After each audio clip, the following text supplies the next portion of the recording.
Okay, here's the SOFO process, because we get a lot of questions, and this is why we're doing this too, because we know this program is probably going to explode because the benefits are enormous. Okay, so what we do here is we tell a lot of our students, as a family, if you are interested at all in doing Move On Ready, the first thing you probably need to do is have your student take the SAT or ACT. They can take both of them if they want, okay? Because they're going to need that score. I also have the compass test listed on there. That's what the technical colleges use as well, like Lanier Tech. They do the compass test if your student hasn't taken the SAT or ACT or they don't want to. Technical colleges will accept the compass. So that's the first thing we'll have them do, is take the test. Secondly, they're going to apply to the college or colleges. I may apply to 2 or 3 different ones just to see where I get accepted and where I want to apply. And this is why the program is literally free. This is what UNG said. UNG is making the students do paper application. A lot of them are doing this. You do a paper application because they can't electronically make the application free. So you have to send in a paper application. Once you check off, I'm a Move On Ready student, the application fee is waived. So it doesn't hurt to apply. It doesn't hurt to apply at multiple schools because a lot of the schools waive the fee because, again, the program's supposed to be free. So again, that's what we want you to do. Take the test, get your scores, identify the colleges your student's interested in applying to, and then apply. Now, there's an agreement that some schools are having students fill out, and I'm going to show you the agreement as well. That's something they can bring to your counselor. We'll fill it out, and that is a part of the application process, and you'll turn in with the application. But once the student is accepted, have the student or parent, you want to schedule a meeting with your actual counselor. At that point, we come in and we start reviewing what classes your student wants to take there, what required classes they need to take to graduate from high school. And that's with that review, and we'll agree on college courses they want to take. And then we'll complete the course registration form. And basically it's part of the participation agreement, and again, I'll show you that. That's when we sit down as a group and we'll say, okay, I want to take this and this. I want to take English and math at the college. We'll write it in, we'll sign off on it, and that way you'll know exactly what you need to take versus what you want to take here at school if the student's doing part-time. After that, the student meets with the college to go ahead and start registering for their classes. And we try our best, and we'll learn as the program grows. Right now, I'll say UNG is doing a great job of this. Some of the University of North Georgia students are scheduled even before we get to May for next school year.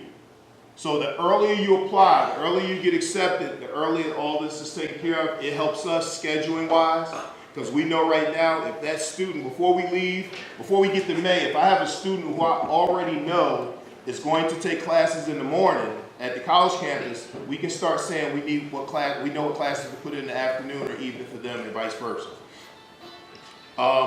This is Georgia College 411, and we'll go here. At that point, once they register, they need to go ahead and apply on Georgia College 411, okay? And basically, that's an online application saying, I'm signing my kid up to do Move On When Ready, and they do an application. There's 3 parts: the student family part, the high school portion, and then the college portion. High school portion, I would put in the classes they're approved to take, and then the college will go ahead and approve those classes, and then they send it on to the state to be paid for. And then step 6, the student has to give their counselor a copy of that schedule from the college, an updated or current schedule.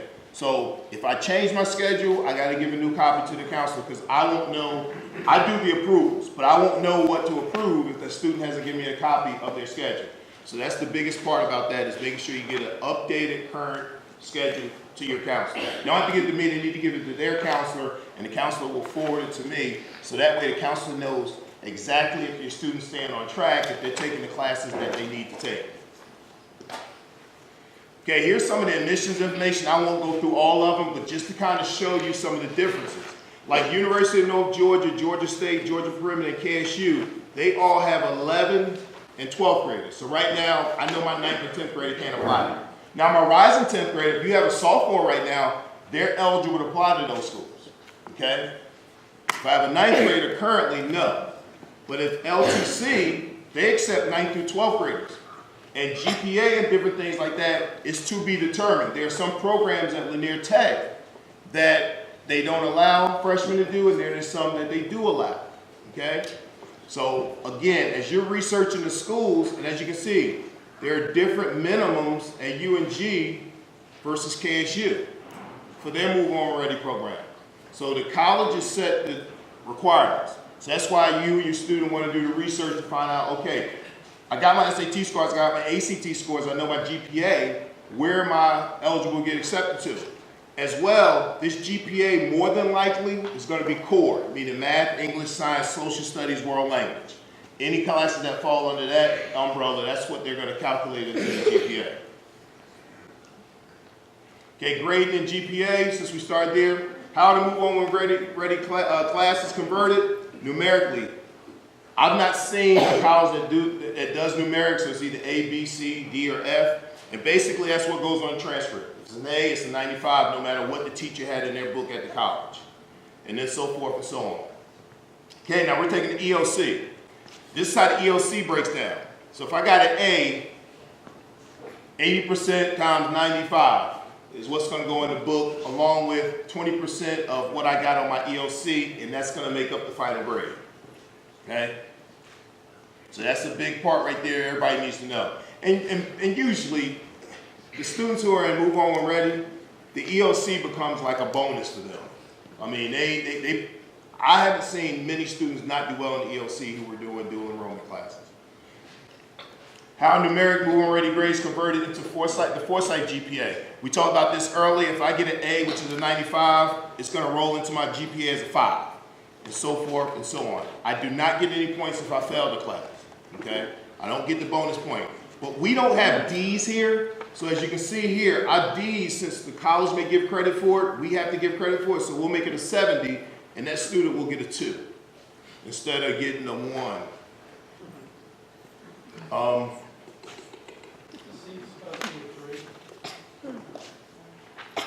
Yes, that's supposed to be a 3. That's a typo. So that'd be a 3. Yes. It'd be the 1 bonus point versus what it'd be without Move On When Ready.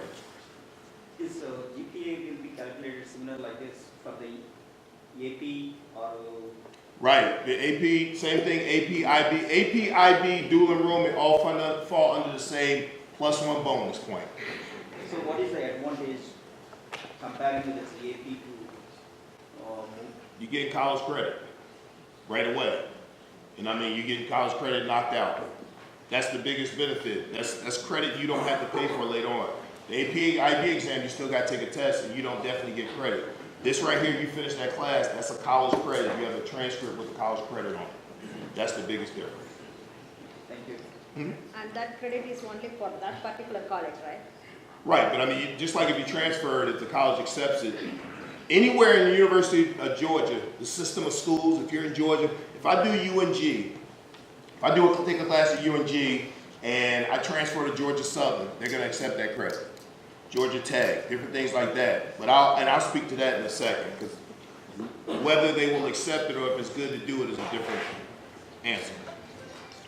Do Move On Ready courses meet Hope rigor requirements? Yes. For those who don't know about Hope rigor requirements, to get Hope and Zell Miller, your students have to have at least 4 classes. They have to have at least 4 classes that meet Hope rigor requirements. And anything dual enrollment meets those rigor requirements. Okay? So if I took 4 dual enrollment classes, I've got them covered. And there's tons of other classes here that meet them as well. I just want to make sure everybody knows they cover the rigor requirements. And also, what I wanted to let you know also, we talked about the Forsyth County GPA. The Hope Zell Miller GPA is a little different. Hope Zell Miller does not give a 1-point bonus. They only give a 0.5 bonus for any B or C. They will not give anything for A. So the highest point you're going to get for an A is going to be 4. It won't be anything higher than a 4. So you can't get a 2.5, you can't get a 3.5, but you won't get anything higher than 4. How do Move On Ready courses affect college admissions? As I was saying, this varies. You may have a college that says, hey, we like it, we'll accept it, and that's considered rigor to us. And you have several colleges that I ask the question every time, because again, this program is going to, I can't wait 10 years from now to just see how the program is. But I always ask them, how do you look at, I'll say Duke, for example, because I specifically asked the Duke grade. We don't like it. We want the student to max out whatever they can max out at their school, and that's coming right from his mouth, okay? So again, if your student has aspirations of going to certain schools, that's a conversation to have with that college and say, hey, how do you view dual enrollment classes or move on when ready classes? They might not know move on when ready, you might say dual enrollment classes. And they'll let you know. We encourage it, we discourage it.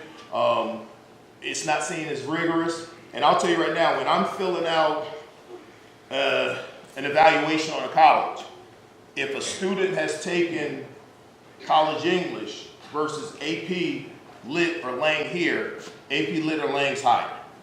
College kind of comes in as an honors and then an on-level course, okay? Now, the flip side of that, if a kid's taking Georgia Tech Calc, that's seen as the most rigorous course. So again, it depends on the different colleges and things like that. So again, I know everybody's gonna have a different strategy, so that's why it's best to kind of communicate with colleges, since we got zillions of them, and all of them have different requirements. So that's something, like I say, just check with the school. Here's some concerns that come up. Is my student mature enough to be in a class with adults? Because we're talking about possibly a ninth grader. Like my ninth grader right now, I have no clue of the age of students in this class. Especially at Lanier Tech, it could be a 22-year-old, it could be an 18-year-old. So again, just making sure your student's gonna be comfortable in that situation. And I might have a senior. I don't know if my daughter or my son at some point, when they're 17, 18, they're gonna be responsible enough. So you knowing your kid for 14 to 18 years, you know your child better than anybody else, so you'll know if they're gonna be okay in that situation. Disconnected from high school campus and school communication. If you have a student who's doing full-time, I always tell them, if you're gonna do full-time, make sure you have a friend that's gonna be dependable to say, hey, we talked about this in IF today, you might need to know this. Hey, at school they're talking about this, and you might need to know. Or your student or you may want to be able to check the website every now and then so you don't miss out on anything. This really comes into play if you have a senior, and the senior's not getting information in IF about senior graduation activities and different things like that. So the disconnect, so that's something to just think about.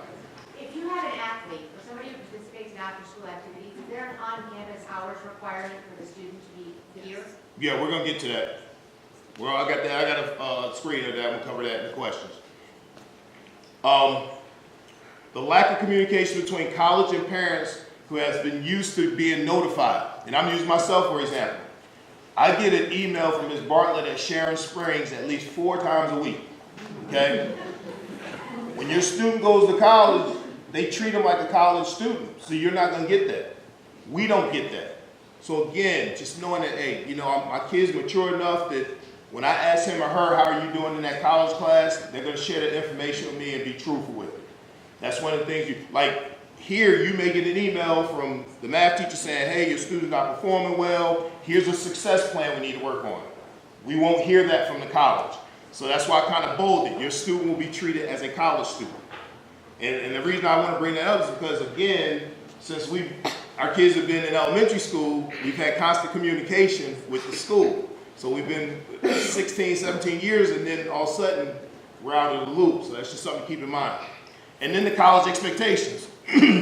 I've had conversations with college professors, instructors, who, again, they don't care that their student is 16 years old. They're going to expect them to do what a college student does. And again, as a parent, you're not having that communication with that instructor, and you can't, and they don't have to, and they can't talk to you, okay? So that's just something to keep in mind. Also, any passing or failing grade that's reported by the college, and they send us a transcript, and basically we take off the transcript, their grades, and put them onto our transcript. Whether it's passing or failing, it's going to go in that transcript, the high school transcript. So that's something to remember. The college curriculum does not follow the standards of the EOC. So the EOC, and you can look at the Department of Education, and this helps the students. They have prep books and worksheets that students can kind of look at what's on the EOC to make sure they're prepared for the EOC, even if they're taking the college classes. But again, it's rare. I can't even remember when a student has taken a college class and not passed the EOC. So That's something we really don't worry about, but some people do have concerns about it, but I've not seen it hurt any student yet.